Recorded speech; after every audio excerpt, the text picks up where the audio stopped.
Hello friends, आज मैं explain करने वाला हूँ रोड ट्रिप मूवी को। मूवी बहुत ज़्यादा इंटरेस्टिंग एंड कॉमेडी साउंड से भरी हुई है। साथ ही साथ हमें इसमें रोमांटिक कुछ सीन देखने को मिलेंगे, जिसे देखने के बाद आप कहोगे ओहो क्या मूवी है।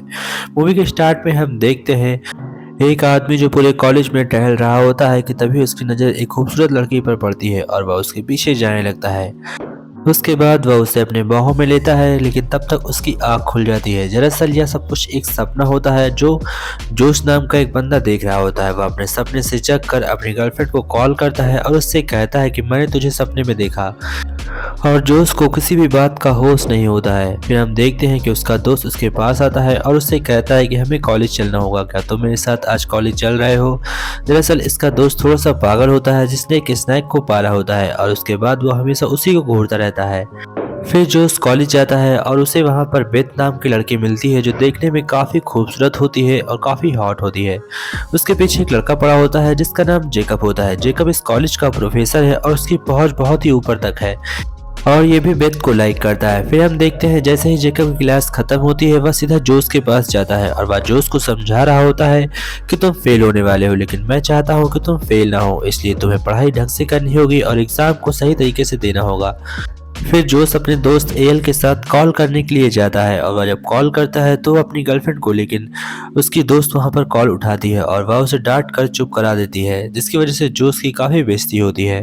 फिर हम देखते हैं वो सभी घर के अंदर लौट आते हैं और आज रात बहुत ही शानदार पार्टी होती है जो एल ने दी होती है। एल वहां पर लड़कियों की बोली लगाता है और हम देखते हैं कि बेथ जोश के पास पहले आती है और उससे कहती है कि प्लीज तुम मुझे खरीद लेना, क्योंकि वह जेकब के साथ नहीं जाना चाहती थी। इसलिए हम देखते हैं कि जोश उसे पूरे $16 में खरीद लेता है। फिर हम देखते हैं कि जोश का फ्रेंड भी लड़कियों के साथ मजे कर रहा होता है और जोश बेथ को लेकर अपने घर चला जाता है, जहां पर बेथ जोश के पास आती है और उससे कहती है कि मैं अपनी रिकॉर्डिंग बनाना चाहती हूँ। वह एक रिकॉर्डिंग को प्ले करती है और फिर जोश और बेथ एक साथ अल्टीमेट हो जाते हैं, जहां पर हम देखते हैं कि यह सीन काफी रोमांटिक होता है। उसके बाद जोश बेथ से कहता है कि हमें अब चलना चाहिए। हम देखते हैं कि सुबह होते ही उसके फ्रेंड जोश से बेथ के बारे में पूछते हैं और जोश उन्हें देख देख कर हंस रहा होता है। वह उन्हें बताता है कि आज मेरी वर्जिनिटी टूट गई है और मैं एक मर्द बन गया हूँ, पर उसके दोस्त उस पर विश्वास नहीं कर रहे होते हैं। तभी जोश कहता है कि मेरे पास इसकी रिकॉर्डिंग भी है और जब वह रिकॉर्डिंग प्ले करता है तो वहाँ पर दूसरी रिकॉर्डिंग होती है। दरअसल होता यह है कि सुबह उठते ही बेथ उस रिकॉर्डिंग को अपने साथ ले जाती है। तभी जोश जब घर से बाहर निकल रहा होता है तो उसकी गर्लफ्रेंड का कॉल उसके पास आता है और वह बताती है कि मेरे मॉम डैड की तबीयत बहुत ज़्यादा खराब है, प्लीज़ तुम मेरे पास आ जाओ।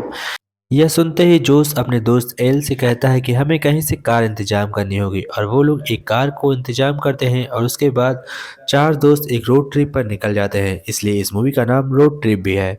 हम देखते हैं कि एल गाड़ी चला रहा होता है और जोश उसमें बैठा होता है। उनके साथ एक और बंदा होता है जिनका नाम काइलिन और रोबिन होता है। फिर हम देखते हैं कि बेथ जोश से मिलने उसके हॉस्टल वाले घर पर आती है, जहाँ पर जोश तो नहीं होता पर उसका दोस्त होता है जो अजीब से चूहे को देख रहा होता है।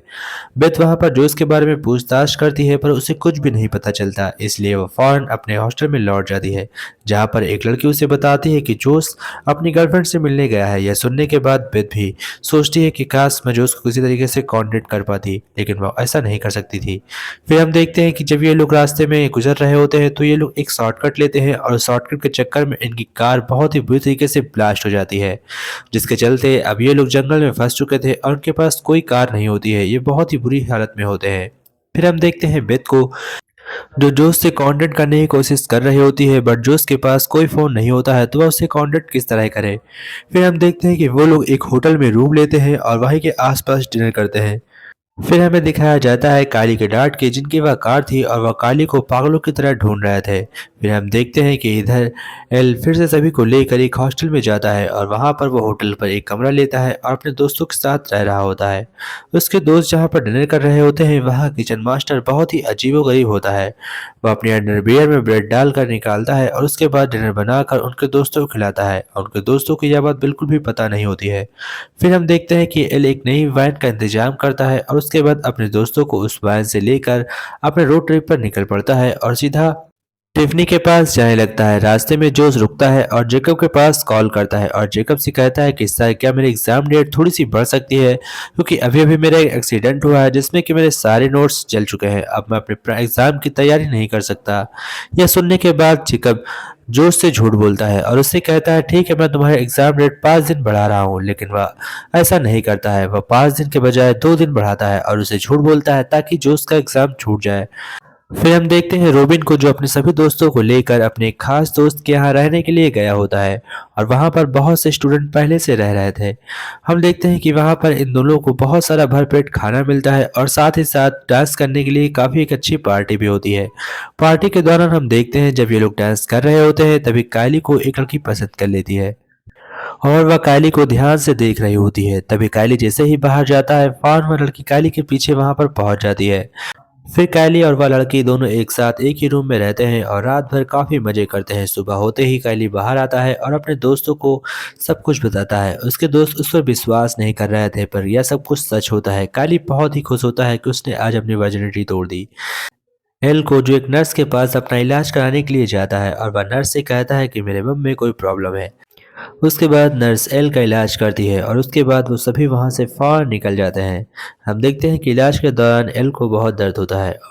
फिर हम देखते हैं बेथ को जो जोश को ढूंढते हुए फिर से उसके हॉस्टल पर जाती है, पर इस बार उसका दोस्त अपने मुंह में एक चूहा दबाए हुए होता है, जिसे देखकर बेथ काफी घबरा जाती है और तभी पीछे से जेकब आता है और वह जोश के बारे में उसे सब कुछ बता देता है और बेथ से कहता है कि इस बार जोश को फेल होने से कोई नहीं बचा सकता।